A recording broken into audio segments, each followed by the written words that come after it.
Bonjour à toutes et à tous, bienvenue dans ce nouvel épisode du Dimicast, le podcast qui prend le temps de parler des sujets de société qui nous concernent tous. Nous sommes dimanche et il est 17h. Aujourd'hui, nous allons aborder un sujet essentiel qui touche de nombreux jeunes, des familles et des professionnels, le harcèlement scolaire. L'objectif de cet épisode est simple, informer, sensibiliser et surtout agir pour mieux comprendre et lutter contre ce phénomène. Parce que mettre des mots et comprendre les mécanismes et savoir vers qui se tourner, c'est déjà une première étape. Je suis Dimitri et vous écoutez le Dimicast. Aujourd'hui, nous avons deux invités, Julie et Adrien. Est-ce que vous pouvez vous présenter ? Oui, alors bonjour Julie, je suis ici pour représenter l'association ACVS, Agir contre les violences scolaires. Donc c'est une association qui a été créée en 2013 par une famille qui souhaitait faire avancer les choses sur ce sujet parce que c'est un fléau malheureusement. Nous œuvrons pour sensibiliser, prévenir et apporter du soutien aux personnes victimes de violences en milieu scolaire. On agit principalement sur les Pays de la Loire, auprès des jeunes et des acteurs dans la lutte contre le harcèlement scolaire et les violences qui en découlent. Nous sommes d'ailleurs à l'origine d'un documentaire, Souffre-douleur et manifeste, qui est disponible sur France 2 si jamais vous êtes intéressés.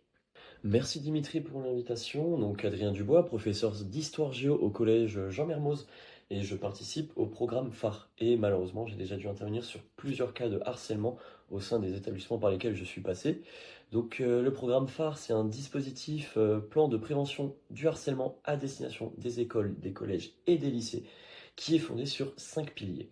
Donc il y a éduquer pour prévenir les phénomènes de harcèlement, former une communauté protectrice autour des élèves, intervenir efficacement sur les situations de harcèlement, associer les parents et les partenaires de l'école au déploiement du programme, et pour terminer, il y a mobiliser les instances de démocratie scolaire, donc le CVC, le CVL et le comité d'éducation à la santé, à la citoyenneté et à l'environnement. Merci Adrien. Pour entamer ce sujet, nous allons répondre à une question posée par l'un de nos auditeurs, Maxime, 13 ans, collégien, qui nous demande « Quand peut-on parler de harcèlement ?» Tout d'abord, la définition du harcèlement. Le harcèlement, c'est une violence répétée qui altère les conditions de vie de la victime. Le harcèlement, c'est le fait d'un groupe contre une personne qui est en situation d'infériorité et qui ne peut pas se défendre. Oui, exactement. D'ailleurs, je vais vous donner quelques chiffres. Mais d'abord, je voulais vous préciser que la violence, ça peut être subi différemment en fonction des personnes. Et donc, on peut voir arriver une réaction plus ou moins rapide selon les cas. Donc, pour les chiffres, il faut savoir qu'un élève sur 5 est victime de harcèlement aujourd'hui en France. 5% d'entre eux subissent du harcèlement qui est très sévère. Il est aussi important de rappeler que 22% des enfants ayant été victimes de harcèlement affirment ne jamais en avoir parlé à un adulte. Je voulais aussi vous rappeler que la loi sur le harcèlement qui a été créée en 2014 sanctionne ces actes. Et c'est vrai qu'au collège, nous, on remarque que les victimes n'ont plus le goût à rien. Elles peuvent vite devenir irritables et ont le sentiment de se sentir seules et isolées des autres. Donc il faut vraiment aussi faire attention à ne pas confondre un conflit qui dure avec de l'harcèlement. Donc à cause de la répétition des faits, sans regarder sur ce qui se passe dans la globalité. Donc si un enfant est victime ou témoin, il doit absolument en parler à un adulte afin de stopper la situation de harcèlement. La seule façon pour qu'un enfant s'en sorte, c'est qu'il en parle, mais surtout aussi à nous les adultes de l'écouter et de vraiment prendre conscience de ce danger. Merci à vous. Je rappelle que la loi du 4 août 2014 sanctionne tout fait de harcèlement et est punissable par une peine de prison et d'amende variant selon les circonstances et l'âge de la victime et de l'auteur.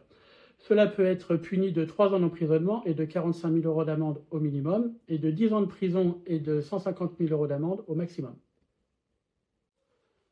Donc pour illustrer et vous donner des exemples de comment agir, je vais vous lire une étude de cas et nos deux intervenants vont vous dire comment réagir face à celle-ci. Donc la situation, au collège Victor Hugo, vendredi dernier vers 15h, Monsieur Lenoir, professeur de PS, vous a signalé un incident dans les vestiaires après son cours de 4e C. En passant devant la porte entrebâillée, il a entendu des rires étouffés et le bruit d'un objet tombant. En entrant, il a trouvé Antonin, 13 ans, assis par terre, son sac de sport renversé à côté de lui et ses affaires personnelles, un carnet et une gourde, éparpillés. 3 autres élèves, Romain, Théo et Enzo, se tenaient debout près des casiers. Romain tenait à la main le téléphone d'Antonin. Ce que nous savons, Antonin est un élève récemment arrivé, entré de septembre, venant de notre région, passionné par l'ornithologie et le dessin. Ses résultats scolaires sont corrects, mais en baisse depuis novembre. Il a un comportement de plus en plus renfermé, retard répété les mardis et jeudis, jour de PS. Dans son dossier, il est noté qu'il a vu l'infirmière scolaire début décembre pour des maux de ventre répétés. Pour le trio, Romain, Enzo et Théo, Romain, capitaine de l'équipe de foot du collège, résultat moyen, influence charismatique. Pour Théo, excellent élève en sciences, fils d'un professeur du lycée voisin. Et pour Enzo, redoublant, connu pour son humour borderline en suivi éducatif. Tous les trois sont inséparables depuis la 6e.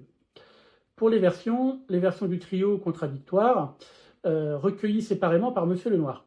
Pour Romain, on rigolait, c'est tout. Antonin a fait tomber son sac tout seul et en se précipitant. J'avais son téléphone parce qu'il me montrait une photo d'oiseau. Pour Théo, c'était une blague. Antonin est trop sensible, personne ne l'a touché.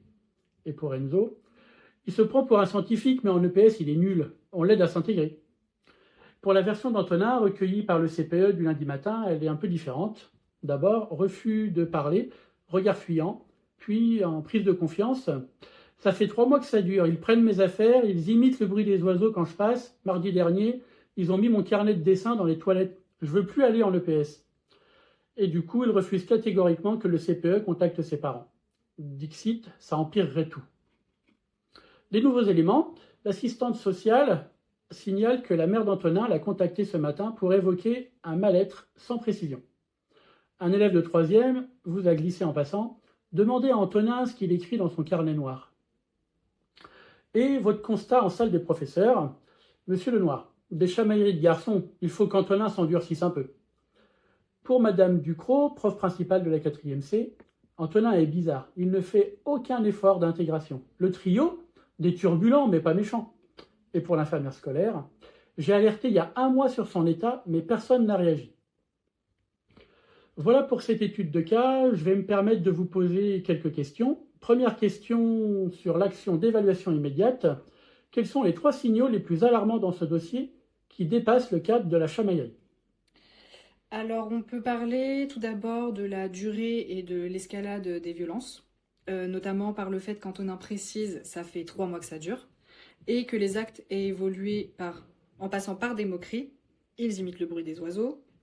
Ensuite, la dégradation matérielle, ils ont mis mon carnet de dessin dans les toilettes, et puis à l'agression physique indirecte avec son sac qui a été renversé et ses affaires éparpillées. On peut aussi remarquer qu'il y a eu un impact sur sa santé et sur sa scolarité. Donc, il est victime de symptômes psychosomatiques. Donc, il y a eu des maux de ventre qui ont été signalés par l'infirmière depuis décembre. Donc, c'est quand même quelque chose qui dure. Son changement de comportement également, donc il s'est renfermé, il y a eu des retards qui du coup ont été ciblés sur ses jours d'EPS, donc on peut remarquer une vraie crainte d'aller en EPS. Ses résultats scolaires qui ont nettement chuté depuis que ça a commencé, et comme on l'a dit précédemment, le refus catégorique d'aller en EPS qui traduit du coup un impact profond sur son bien-être et son droit à l'éducation qui est du coup bafoué par ce trio et qui en résout une situation de détresse et non un simple conflit ponctuel. Totalement, et puis on peut aussi finir par le système d'emprise et le discours des 3 auteurs, notamment l'effet de groupe qu'ils ont tous les 3, donc cette coalition. On peut aussi parler du retournement, du on l'aide à s'intégrer, il est trop sensible, c'était une blague, ça minimise complètement et ça culpabilise Antonin. On peut aussi parler des objets personnels qui sont récupérés, son téléphone, son carnet, donc c'est clairement une atteinte à son intimité. Et enfin, les témoignages extérieurs de l'élève de 3e qui évoque ce fameux carnet noir.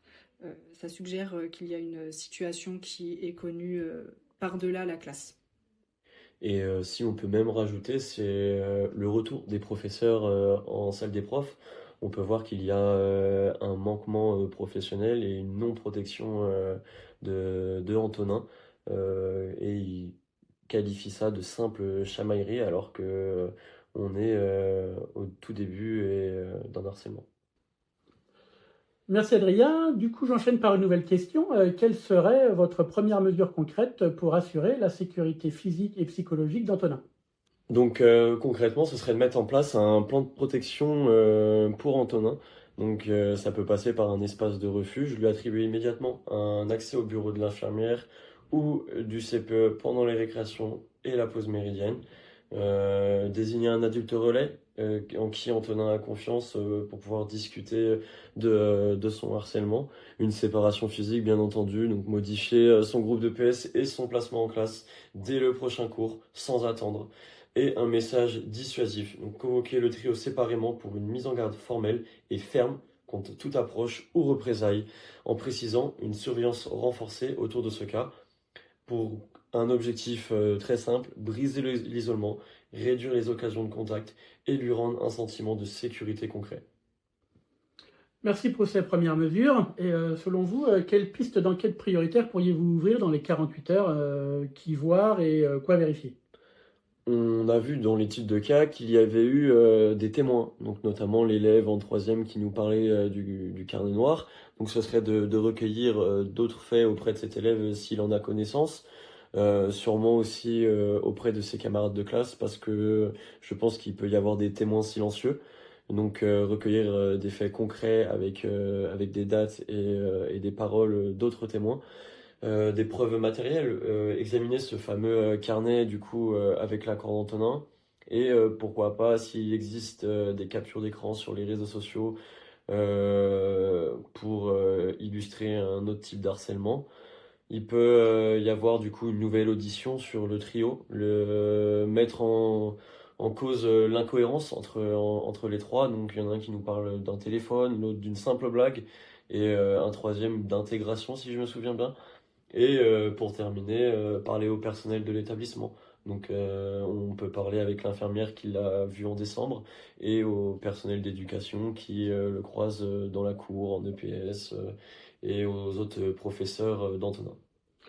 Merci, merci. J'aurais du coup une autre question un peu plus à destination des professionnels sur un dilemme un peu éthique.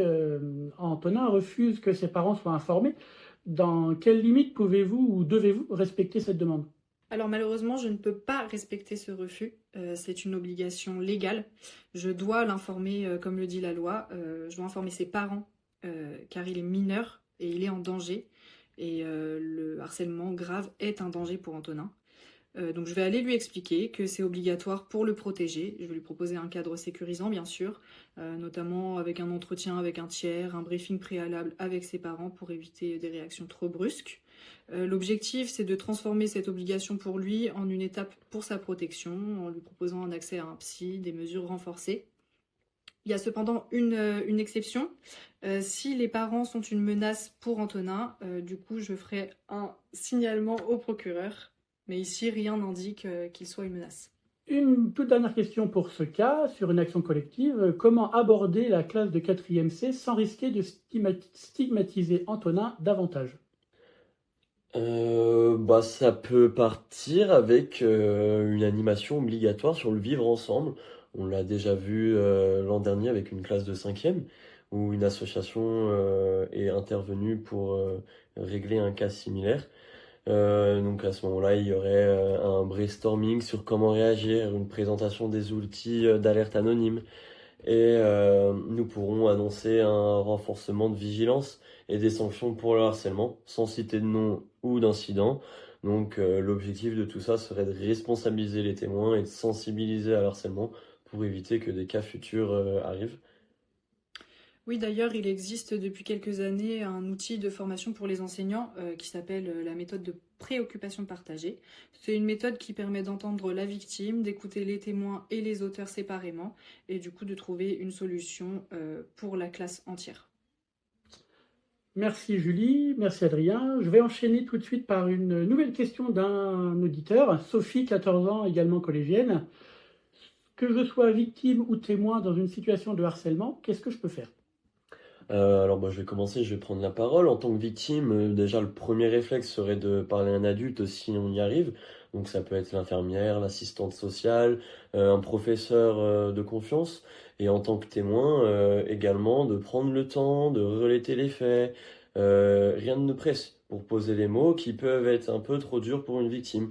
Donc il faut faire quand même attention aux mots qu'on emploie, que ce soit envers la victime ou les auteurs. Mais vraiment le plus important est d'en parler à un adulte de confiance.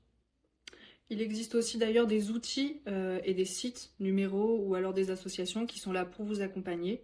Donc notamment notre site internet, donc ACVS 49. Vous avez aussi le 3018, le 119 Enfance en danger, la MDA qui est la Maison des ados 49 pour la nôtre, et on a aussi le service psychiatrique du CHU d'Angers.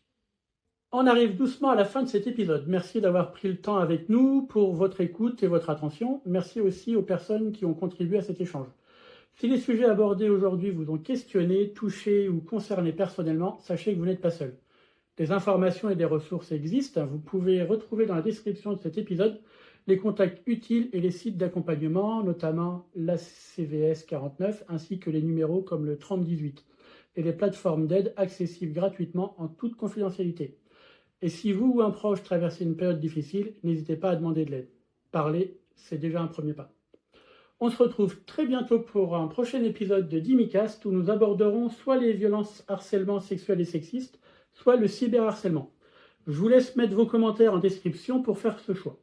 D'ici là, prenez soin de vous et des autres.